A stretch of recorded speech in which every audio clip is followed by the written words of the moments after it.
I'm going to show you exactly how I built the back panel of this Irish crochet cardigan. This is not about the individual motifs.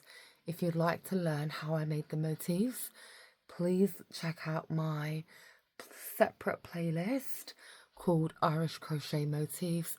There's a picture popping up of it in the left right now.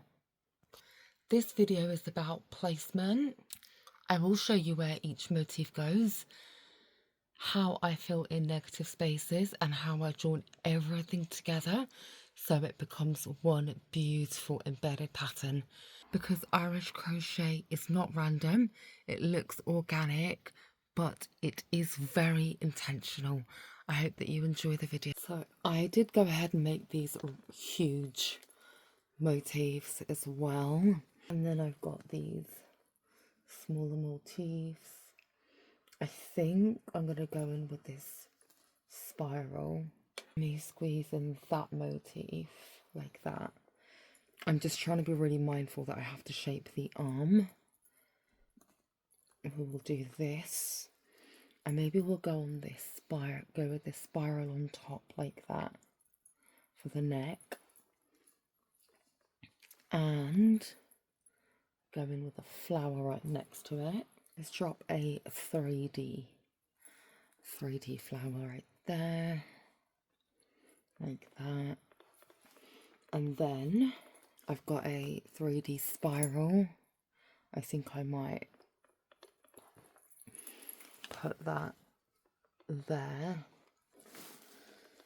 I want some 3D at the top as well, some more 3D. This one is 3D, so I think we're going to drop that one there. This space here, I think this is going to be too big of a space just to fill in with Irish zigzag, just to fill up this like really awkward space that I've got here. I'm going to carry on with the flowers. I need something to, this is like a little awkward space.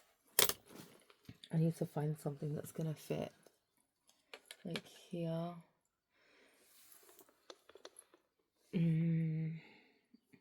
If I just push that up just a little bit, that does fit there like this. I'm trying to keep a decent gap so that you can really see the motifs pop, because if you look at this template that I'm using, you may notice that you really have to pay attention to make out what the motifs are. This is because I didn't leave enough space when I was stitching the motifs together. So for this cardigan that I'm making now, I'm not only using a different colour or a singular colour to stitch the motifs together, I'm also leaving a little bit of a gap because I really want the motifs to pop. I'm going to stitch this first, and then I'm going to move down the cardigan. So I need to pin these motifs down first before I do any stitching together.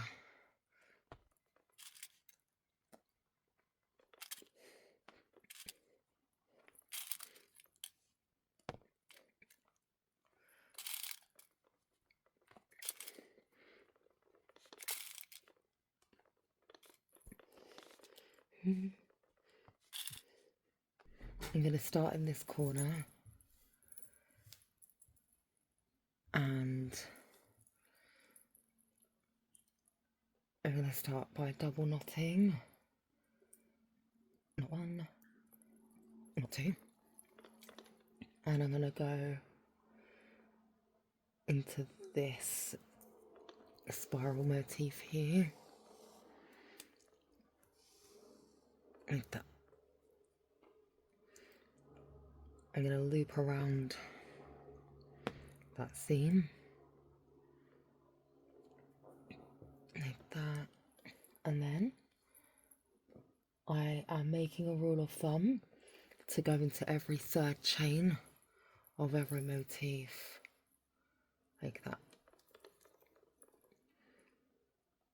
And when I have a little bit less of a space, like my space is narrow, I don't tend to loop around the yarn. I will just do zigzag.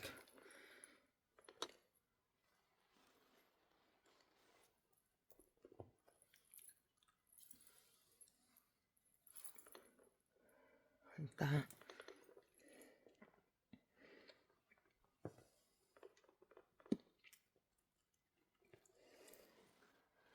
Go in this bit here.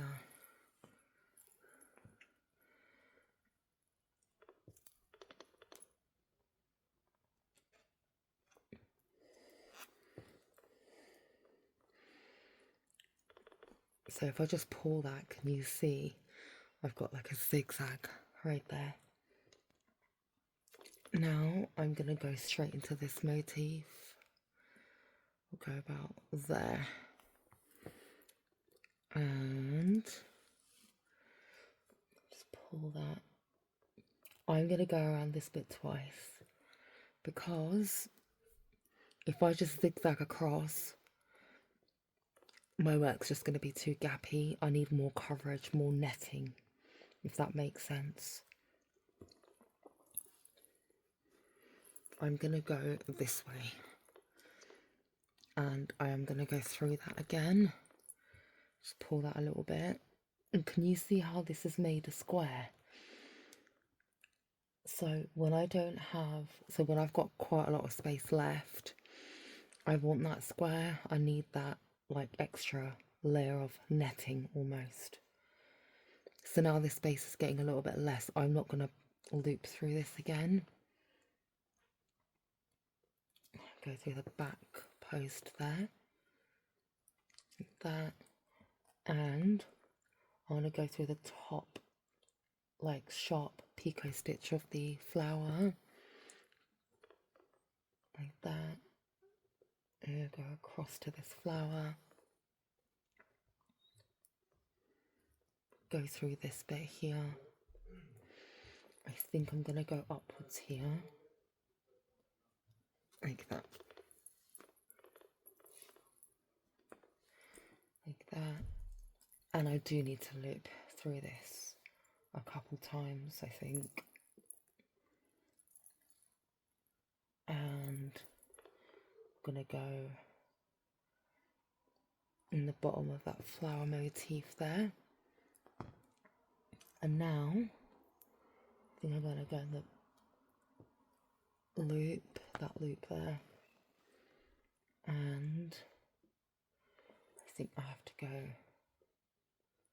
to this spiral, like that.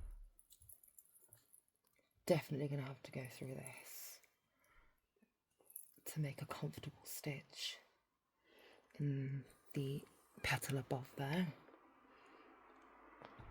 And what do we do from here? Let's see. I think I'm going to have to go around this bit here, because I need to head up, and it would make sense for me to connect to this motif here to make this finish more seamless, and then go through the spiral, the flower,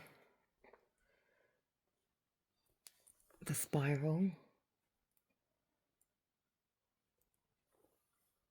the flower, and now I've got a bigger space, so I'm going to start to loop through my joins again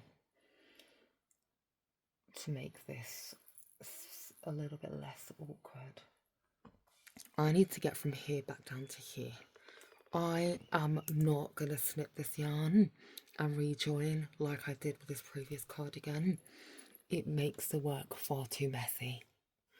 So what I'm going to do is I'm going to go through the back loops and find my way to where I need to be. And I'm not like really pulling this tight.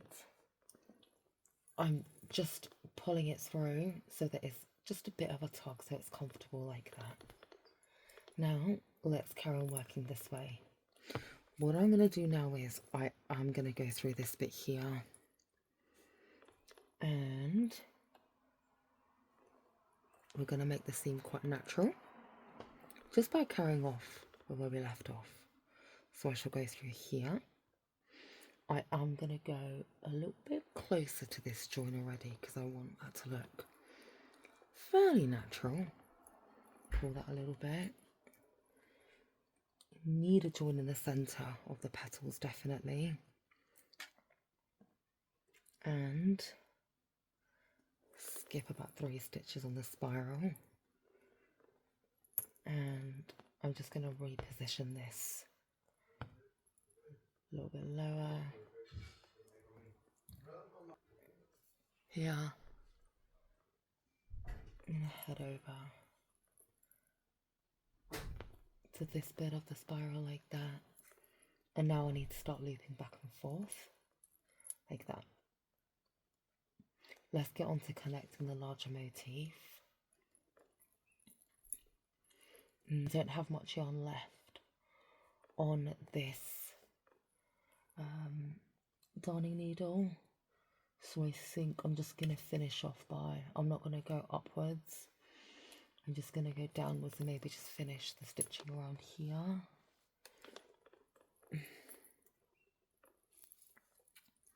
Maybe put a stitch in here, stitch in here.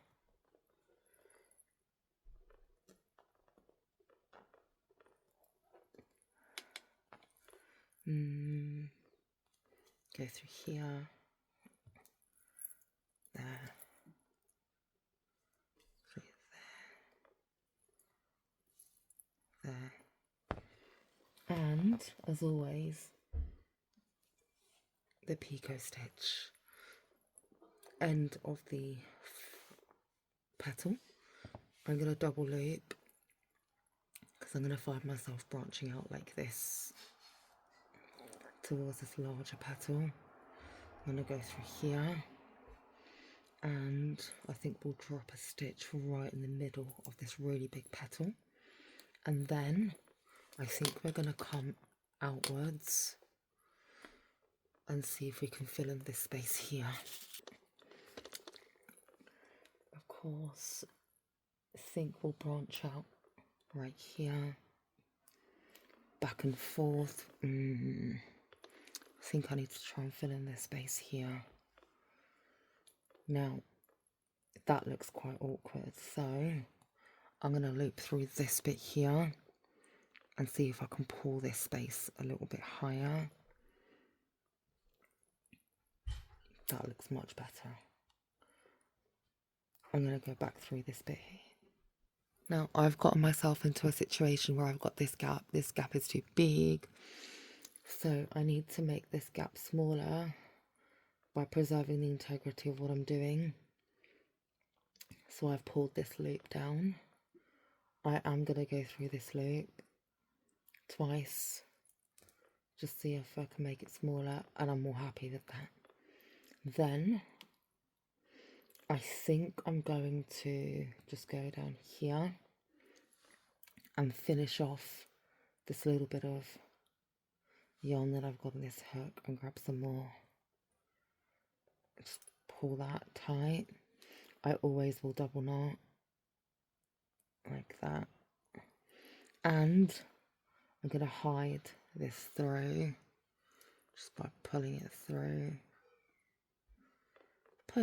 some more, scissors and snip. So guys, I hope that you get the gist of what I'm doing. I'm going to carry on doing this off camera,